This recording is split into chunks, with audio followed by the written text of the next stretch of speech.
السلام عليكم ورحمة الله وبركاته. أهلا بحضراتكم. طبعا كلكم أو كلنا تابعنا الخطاب العظيم بتاع بلحة أو الجنرال مهيتة الأصل الضحكة في مصر. يعني لو حضراتكم بتتابعوني، أنا قلت لحضراتكم قبل كده إن الناس كتير جدا وبالذات الناس اللي بره مصر لما بيبقى في خطاب لعبد الفتاح السيسي الحقيقة يعني لو رايحين سينما او رايحين اي حاجه بيقعدوا في البيت عشان يتفرجوا، بيجيبوا كيس لب وسوداني كبير، ويعني طبعا بتبقى مناسبه كوميديه جدا ان العيله كلها تتلم وتضحك مع بعض. يعني احسن ما يروحوا مسرحيه كوميديه او يروحوا فيلم او يروحوا اي حاجه. خطابات عبد الفتاح السيسي طبعا كالعاده فضيحه، فضيحه بكل شكل من الاشكال. الراجل يعني بصراحة مش فاهم أي حاجة خالص. أنا دايما بتساءل يعني إزاي واحد زي عبد الفتاح السيسي ده يا جماعة كان مدير مخابرات؟ دي بصراحة فضيحة، يعني ما بعدها فضيحة. الراجل طلع امبارح بيقول أي كلام، بيهرتل أي هرتلة كالعادة، وقاعد يتكلم على كلام غريب جدا. فتبادر لذهني يعني سؤال بطرحه على حضراتكم. يعني هل ممكن الهبلة تخلف دكتور؟ يعني السؤال ده فعلا يعني بينطبق على السيسي تماما. هل فعلا الهبلة ممكن تخلف دكتور؟ انتوا ليه يا جماعة يعني مستغربين من خطابات عبد الفتاح السيسي؟ ما هو يعني ايه الجديد؟ قبل كده هتدفع يعني هتدفع، ولم الفكة. فيعني يا جدعان انتوا ليه مش مصدقين ان الراجل ده معتوه؟ يعني احنا مسميينه مهيطل ابن مليكة الهبلة. ففي ناس كانت معترضة يعني على الموضوع ده. فانا بقول لكم يعني بعض الخطاب اللي انتوا شفتوه امبارح بذمتكم ده فعلا مش مهيطل ابن مليكة الهبلة؟ يعني هل ده اداء لاي حد اشتغل في اي شغلانة يعني على مستوى عالي او في المخابرات او كده؟ لا. بس انا يعني عايز اقول لكم على حاجة، تجربة الحقيقة انا مريت بيها شخصيا. يعني ان يعني في الجيش انت مطالب، لو انت مثلا في الجيش، لما كنت في الجيش تلاقي مثلا القائد بتاعك مثلا يكون ملازم اول، ويقعد يحكي لك مثلا على، ويكون مثلا زي ما اقول لك ملازم اول يعني لسه متخرج من الكليه الحربيه، ويقعد يحكي لك مثلا على بطولاته في حرب اكتوبر اللي هي مثلا من 43 سنه، وانت المفروض ان انت مطلوب منك انك تصدقه رغم ان هو لسه متخرج. يقول لك ده انا قتلت 50 عسكري اسرائيلي ومش عارف عملت ايه. انت بس انت وانت بتسمع الكلام ده الحقيقه انت بتعمل ايه؟ انت بتمشي حالك علشان مثلا تنزل اجازه او علشان ما يغلسش عليك. فده فكر العسكريين يا جماعه، ان هو بيقعد يحكي حكايات ويحكي لك بطولات وهميه ما حصلتش وحاجات لا يمكن ان تصدق، لكن لما هو بيحكيها للعسكريين هم بيصدقوه. بيبقى عندك في الجيش نوعين من الناس: المجندين دول عايزين يخلصوا فتره الجيش ويمشوا، فطبعا بيسمعوا الكلام الهجص ده وايه ويطنشوا وخلاص عشان يعدوا ايه فتره التجنيد بتاعتهم. وعندك نوع تاني اللي هم بقى الضباط العاملين او الشاوشيه وكده. دول علشان يترقوا لازم بيبقى فيه تقرير. التقرير ده لو جه اقل من ممتاز اللي تحتيه ما بترقاش. فعشان كده دايما القائد حتى لو بيقول اي كلام في اي هبل لازم الناس تقول له يا سلام ايه الحلاوه دي، علشان بالنسبه للناس اللي هم مستمرين في الجيش مش المجندين يعني، علشان يترقوا. فهم محتاجين قوي منه ايه التقرير ده. فعشان كده مهما قال اي هبل، مهما قال اي عبط، زي ما قلت لحضراتكم لازم الاول اللي كان بيقعد يحكي لي على يعني بطولاته في حرب اكتوبر وهو لسه متخرج، يعني حاجه طبعا قمه الكوميديا، وانا اقول له يا سلام ايه الحلاوه دي، ده انت فظيع. والراجل بقى طبعا ما يصدقش نفسه، ويعني بيقعد يعني عارفين يعني منفشخ من كتر السعاده ومعتقد ان انا مصدقه. يعني مش عارف انا ازاي اصلا هو معتقد ان انا مصدقه مع ان يعني لسه ملازم او لسه متخرج يا جدعان. فما علينا. فزي ما بقول لكم حاجات عجيبه جدا. بس يعني بعيدا عن التهريج، يعني خطاب الثلاجه بتاع السيسي ده يا جماعه بيقول لكم ايه؟ الراجل بيقول لكم انا فاشل، هو بيقول لكم انا مش هعرف اعمل حاجه، وهو بيقول لكم انه وهو غني كان تلاجته فاضيه. يعني انت حضرتك لما تكون تلاجتك فاضيه المفروض ما تشتكيش. ده هو لما كان حتى غني، انت عارفين ان ابوه وارث 30 مليون جنيه عن ابوه، ده اللي هم يعني الجرايد قالته. لما هو كان عنده 30 مليون جنيه وارثهم من ابوه كان تلاجته فاضيه. فانت بالتالي حضرتك لما تكون فقير ما يعني ما تشتكيش خلاص، اذا كان الغني تلاجته فاضيه. طبعا هو بيقول لك ان مفيش امل في التحسن، وبيقول لك ان هو من الاخر هو حمار ومش عارف يعمل ايه. فهو مش عايز حضرتك انك تشتكي، بس ادي الهدف من خطاب التلاجة. بس انا عايز اقول لكم حاجة، تلاجة الناس في عصر السيسي مليانة، بس عارفين مليانة بايه؟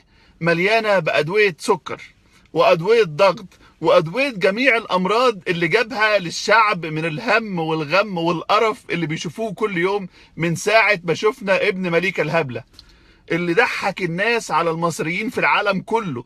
يا جدعان عشان تعرفوا، السيسي هزق مصر بشكل غير عادي، ضحك البشرية كلها على خطابات السيسي. العالم كله بيضحك على اللهبل ده. بس اقول لك على حاجة، لو انت دولة معادية لمصر، تفتكر انت عايز رئيس بيفهم، رئيس متعلم، رئيس معاه دكتوراه، ولا عايز واحد اهطل زي ده؟ انهي اللي ممكن تأثر عليه وانهي اللي ممكن تضحك عليه اكتر؟ اكيد طبعا اللي مش متعلم. يعني زي مثلا عبد الفتاح السيسي كده، قلت لكم الهبله مش مستحيل تخلف دكتور. فيعني انت كدوله معاديه لمصر، مش ممكن هتبقى عايز واحد متعلم، واحد معاه دكتوراه، وواحد بيفهم ابدا رئيس للدوله دي. بالعكس، انت عايز واحد حمار. عشان كده الدول الكبيره كلها دعمت عبد الفتاح السيسي، لان هم عايزين واحد اهبل متآمر يبقى موجود في الحكم. هو ده السبب يا جدعان، هو ده السبب، ان هم عايزين مصر تفضل دولة متخلفة. فبالتالي دايما اللازم اللي يحكم مصر يكون متخلف، فيبقى سهل ان هو ينقاد وانه يضحك عليه، وفي نفس الوقت ان مصر ما تعرفش ترفع راسها ابدا بين الامم. زي ما قلت لحضراتكم، العالم كله بيضحك على السيسي وعلى الهطل بتاع السيسي. يعني كلام غير منطقي ان يقول لك انا غني وتلاجتي فاضيه. امال حضرتك لو كنت فقير كنت هتعمل ايه؟ يعني مش فاهم، تلاجتك ما فيهاش غير ميه بس. يعني انت ايه؟ يعني انت كائن فضائي عايش على الميه ولا ايه الهبل ده؟ وبعدين مين اللي بيقول لك مؤتمر الشباب ده؟ يعني عام الشباب ده المشروع الاساسي اللي عمله السيسي هو سجن سماه سجن المستقبل. عمركم شفتوا سجن اسمه سجن المستقبل؟ يعني بصراحه هو ده مستقبل الشباب، يا اما يعني لو فتحت بقك يا اما تتسجن يا اما تتقتل بس. وبعدين لما تهاجر يقول لك بتهاجروا ليه؟ يا ابني ما هو ما فيش شغل. طب حضرتك انت خربتها انت والعصابه بتاعتك، خلاص سيبنا بقى نخرج. الجماعه السيساويه بيحبوا دايما يهزوا ديلهم ويقولوا ايه، لو مش عاجبك سيبها. يا حبيبي هو السفر، يعني الجواز المصري دلوقتي، جواز السفر المصري لما تروح موزمبيق مش هيرضى يديلك فيزا يا حبيبي. فعشان كده الناس بتضطر ان هي تخاطر وتروح البحر، لان هم عارفين ان هم كده كده ميتين. يعني سواء انت قاعد في مصر ميت او حاولت ان انت تهاجر ممكن تموت، بس على الاقل لو عشت هيبقى عندك امل في حياة جديدة او عندك امل في حياة كريمة. فيعني انا مش قادر افهم الناس اللي تقول لك خد باسبورك وامشي. يا سلام، يعني انت حضرتك مثلا كده تاخد باسبورك وتروح السفاره الامريكيه وتوريهم الباسبور المصري، اوبا يقوم انت مصري مش ممكن، يقوم مديك الفيزا وتقوم مسافر. ايه الهبل ده؟ احنا دلوقتي يا جماعه عشان تبقوا عارفين الباسبور المصري، لان مصر يعني بقت اقتصاديا سيئه جدا، الناس عارفه ان الناس عايز تمشي، فمحدش بيرضى يديك فيزا بسهوله. صعب جدا جدا ان انت تاخد فيزا بالباسبور المصري. عشان كده الناس ابتدت تلجأ للهجره الغير شرعيه. طبعا زي ما قلت لحضرتك، كل ما الوضع الاقتصادي بيسوء، كل ما حتى فرصك ان انت تاخد فيزا لدولة تانية بتبقى صعبة، ما بتبقاش سهلة. فيعني حتى الوضع الاقتصادي بيأثر على قدرتك على السفر وعلى قدرتك حتى على التحرك. غير طبعا نظرة السخرية اللي العالم كله يعني بيبصها لنا دلوقتي. يعني مش بس اخواتنا العرب يا جدعان اللي بيتفرجوا على خطابات السيسي. انا بقول لحضراتكم ان حتى الاعلام الاجنبي بيترجم خطابات السيسي دي، ويعني مادة قمة الكوميديا اللي ما حصلتش. يعني عمر ما مصر كان فيها واحد معتوه بالمنظر ده. يعني فعلا سبحان الله، كل حاجة غلط. يعني سبحان الله، يعني حتى لما جم يشغلوا قرآن في المؤتمر بتاع الشباب الجهاز ما اشتغلش. الجهاز يقول لك ايه، اصل الجهاز مزرجن. يا ابني ده انت اللي مزرجن، ده انت من ساعة ما جيت البلد دي والبلد كلها بقت مزرجنة، الله يخرب بيتك. يعني انا مش عارف، مش قادر افهم يعني ايه الهبل ده. ف كل ده وزي ما قلت لحضراتكم بيبني سجن الشباب ويسميه سجن المستقبل ويقول لك عام الشباب. حاجه غريبه. طيب يا جماعه، احنا بقى عايزين ايه؟ نتكلم بشكل منطقي، سيبنا من التهريج. الراجل ده مش هيمشي يا جماعه. بصوا من الاخر، احنا محتاجين ثوره تشيل النظام العسكري. السيسي كان بيقول لك انه تلاجته كانت فاضيه، وهو يعني ايه، وما كانش فيها غير ميه بس. عارفين كانت تلاجه السيسي فاضيه ليه؟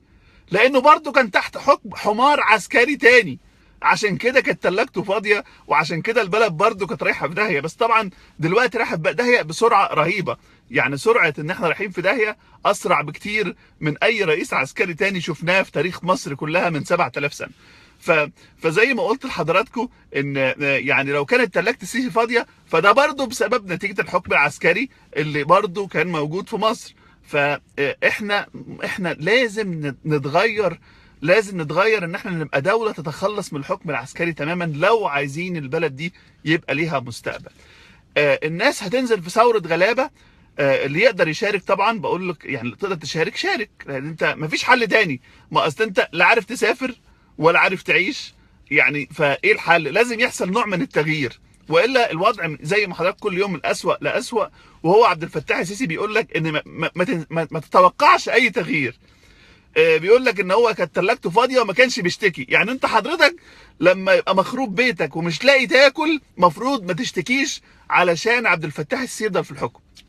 هي دي الرساله اللي عايز يوصلها لحضرتك، ما تشتكيش مهما حصل، سواء حتى لو انت غني وتلاجتك فاضيه ما تشتكي. امال الفقير بقى يعمل ايه؟ فهي دي خلي بالكم الرساله اللي بيقولها. هو عايز يقعد يحكم، يوزع الفلوس على العصابه بتاعته، وفي نفس الوقت ايه؟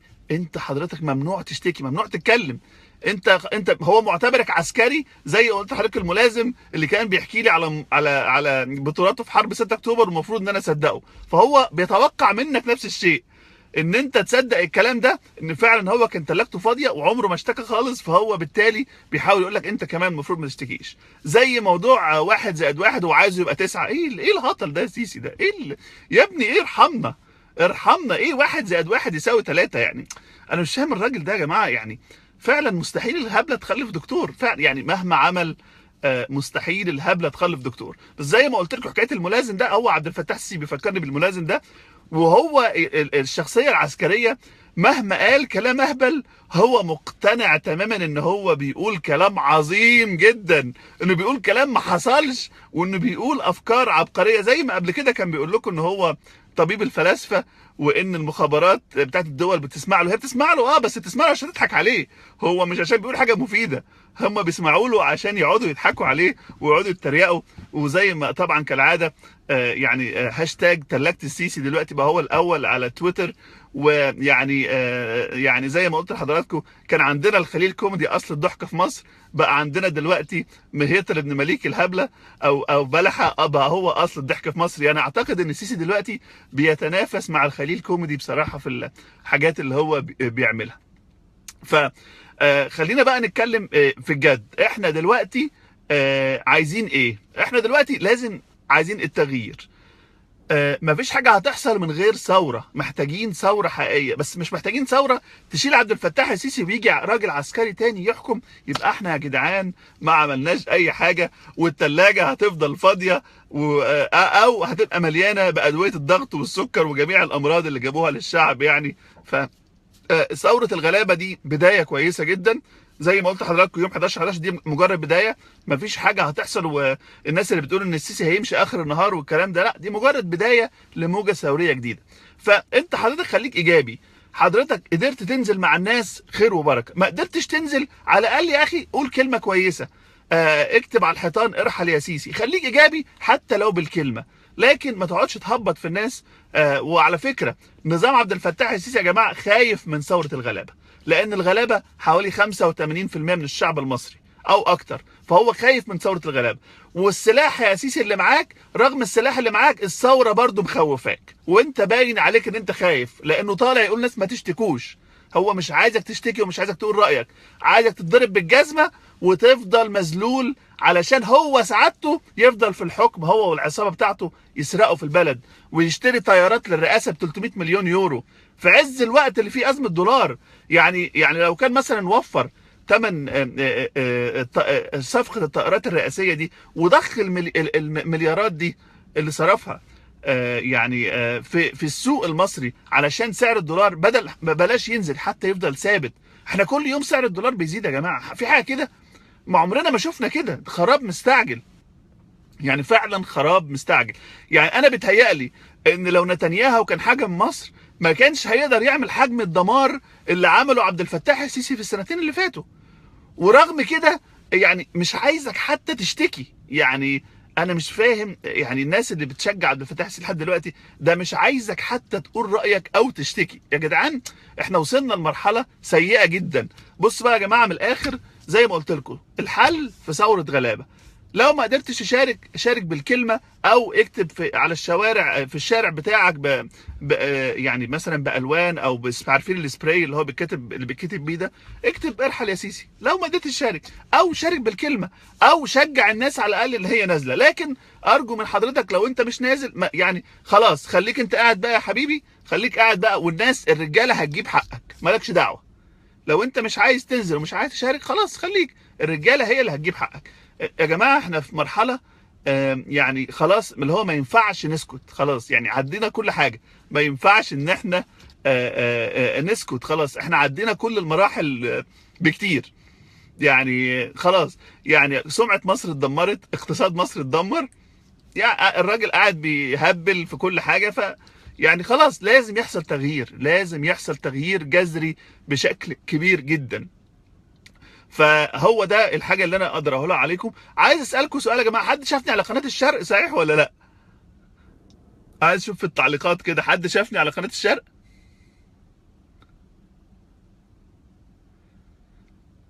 لا ما هو ما انا زي ما قلت لحضراتكم، اللي بيقولوا ان هو خايف من الاعتقال وكده ما فيش مشكله، في وسائل تانية كتير جدا للاعتراض. زي ما قلت لحضراتكم لو انت خايف من اعتقال ما فيش مشكله، ده طبعا شيء مفهوم، بس خليك ايجابي ان شاء الله. بس تكتب في الشارع بتاعك ارحل يا سيسي. لو حد قال لك على ثوره غلابه شجعه. لا دام مش قادر تنزل خلاص، يعني كل واحد يا جماعه على قد مقدرته، لكن الناس هتنزل والناس هتحاول، وفي الاخر النتيجه دي على ربنا. هل حد ضامن ان ثوره غلابه مثلا دي تنجح؟ لا، بس ممكن تكون موجه ثوريه، ممكن تكون بدايه للتغيير، ممكن تكون رساله للنظام قويه تجبره في وقت من الاوقات على ان احنا نقدر نغيره. بس هي حاجه مهمه وحاجه الناس كلها اتجمعت عليها. فعشان كده يعني ايه لازم ان احنا نحاول على قد ما نقدر يعني ان احنا يكون لنا دور في الموضوع بتاع التغيير ده، لانه حاجه بالنسبه لنا حقيقه في منتهى الاهميه.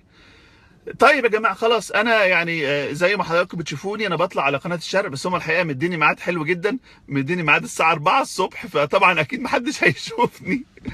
فيعني لو هتشوفوني انا بطلع يعني فجر الخميس الساعه 4 الصبح على قناه الشرق. لو حبيتوا تتابعوني، وهنحط رابط الصفحه في التعليقات لو حضراتكم حبيتوا تشوفوا الحلقه اللي فاتت او حبيتوا تتابعوها في اليوم التالي، لان طبعا عارفين انه ميعاد حلو قوي. هو زي ما قلت لحضراتكم مديني ميعاد الساعه 4 الصبح علشان ما حدش يشوفني على الاطلاق. بشكر حضراتكم على المتابعه، والسلام عليكم ورحمه الله وبركاته.